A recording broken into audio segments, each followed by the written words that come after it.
appearing at some sort of symposium. I believe this was at Liberty University. Regardless, an evangelical stood up and said, "All right, Ben Shapiro, you are an Orthodox Jewish fellow. Where do you stand on the book of Genesis?" Ken Ham's ears perked up, naturally. And Ben Shapiro went about the business of explaining why he somehow is able to smush his belief in the book of Genesis with evolution, an old earth position. Thought we should listen to what Ben Shapiro had to say so that we can determine, is he being biblical, or has he somehow done something to what is clearly written in the beginning? God created the heavens and the earth. In the beginning, he did. In the evening and the morning, day 1. In the evening and the morning, day 2. The evening and the morning, day 3. Somehow that has been not clear enough for Ben Shapiro, and he's not the only fellow who thinks like that. So let's give a listen to Ben Shapiro's take on how it is that he harmonizes evolution with the book of Genesis so that you and I can, well, let's just say, do a little better with our handling of the book of Genesis. The way that I draw an allegorical approach to particularly the first couple of chapters of Genesis. Hold on. He draws an allegorical approach. In other words, an allegory being something that didn't actually happen, but there are lessons to be learned from it. Now, this is slightly different than a parable. It is set up as a story. I'm going to tell you a story now, and there's going to be one message, one lesson from it, an allegorical approach, and the Bible has absolutely zero allegories. Zero, none. They have parables. There can be lessons to be learned from stories, but all of the Old Testament is cited as actual fact. It actually happened like this. When Jesus was asked about the subject of marriage, he said, "Have you not heard? In the beginning," what was he citing? An allegory? No, he was citing an historical understanding of the book of Genesis. So out of the gate, we understand that Ben Shapiro has an allegorical approach. Question: does Genesis 1, 2, 3, and all the way through chapter 11 lend itself toward that? Ask yourself the question, why would Moses write a book of history that started 11 chapters in, 12 chapters in? Where does it say in the book of Genesis, okay, all this stuff that you've been hearing about creation and about Cain and Abel, that you've been hearing about the Tower of Babel, that you've been hearing about Noah's Ark, those are just fanciful tales that you're supposed to draw some general principles from. Now we're going to get to the history of the world. Can you think of anywhere where the Bible indicates that, specifically by the author himself? And the answer, I believe, of course, is no. He wrote the entire book of Genesis as historical narrative. The way that I draw an allegorical approach to particularly the first couple of chapters of Genesis is because the first couple chapters of Genesis, in my opinion, are obviously written with an eye toward allegory. So, okay, hold on. Obviously?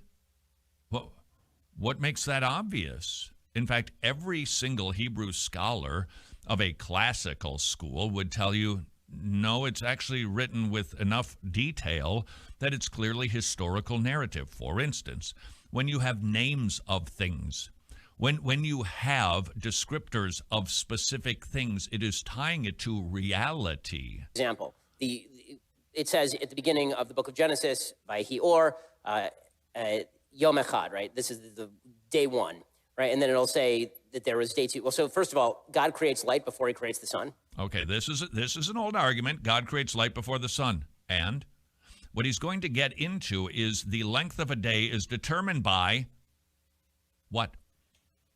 What determines time? Who is the one who has established this is the length of the day? Was it the planets that determined that, or was it God? You don't need the planets to determine a day. You need planets to mark the days, but God is the one who determined the days. A spinning of the ball and a total rotation, but that was determined. God said it is going to last this long. This is the length of the day. It is not the planets that determined how long a day is. It is God. And so before there were planets on day 4, moon, star, sun, It doesn't matter because they are simple markers for it. God is the one he's the establishment of time. What power or authority do the planets have? Furthermore, they're created also. And who created those planets that marked it as 24 hours? God. Second of all, how do you measure the length of a day? God. That's how you measure the length of a day. God established it. He simply put markers to help us to do that specific, so that we've got a visible measuring of it, the planets. When there is no sun and no earth. So the way that we measure an Earth day is by the rotation of the Earth versus the sun, right? How do you measure a 24-hour period in a time when hours don't exist yet, and there is no basis for the length of the day? Once again, God is the establisher of time. The planets are the markers. They did not determine it. And what does that mean? How did that work? How did that work anyway? There were no planets. There were no moon, star, suns. Or am I just supposed to believe that any order gets thrown out the window because there was no marking of time until day 4? No, he can't harmonize that in any credible way with order of events in the book of Genesis, but he continues. There are two Genesis accounts, right? There's the Genesis account that talks about the creation of various things on various days, and then talks about the creation of man on day 6. And then the Bible goes back, and then it talks specifically about the creation of Adam and Eve on day 6. So why does it bother to tell the story twice if there's no allegory to it and there's no deeper meaning to it than just it's a story about a man and a woman eating an apple? Well, there are options, and that God wanted to give different detail and different emphasis. Simple as that. And needing that detail, the difference in understanding of where humanity fits in the schema, the rank and order, we need a more detailed retelling. That does not have to be the natural conclusion. Why would there be two same story, just kind of a different emphasis? Why do we need 4 gospels? Same story, different emphasis. Same thing is true with the creation accounts. This isn't that complex, and I'm kind of disappointed because, Ben, these are the arguments. These have been dealt with long time ago. Also, I tend to believe in the sort of Maimonidean approach and the.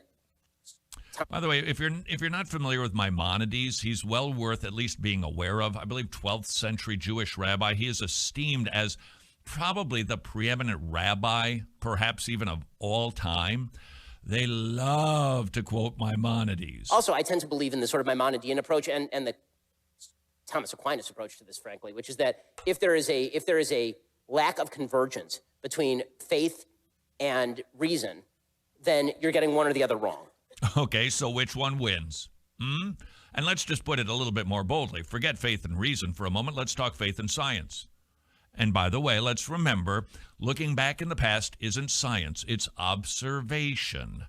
And I have the same advantage as anybody else living in the 21st century because we can't go back and test it in a laboratory. And we can't recreate it. We don't have the time for that. And so it's not science.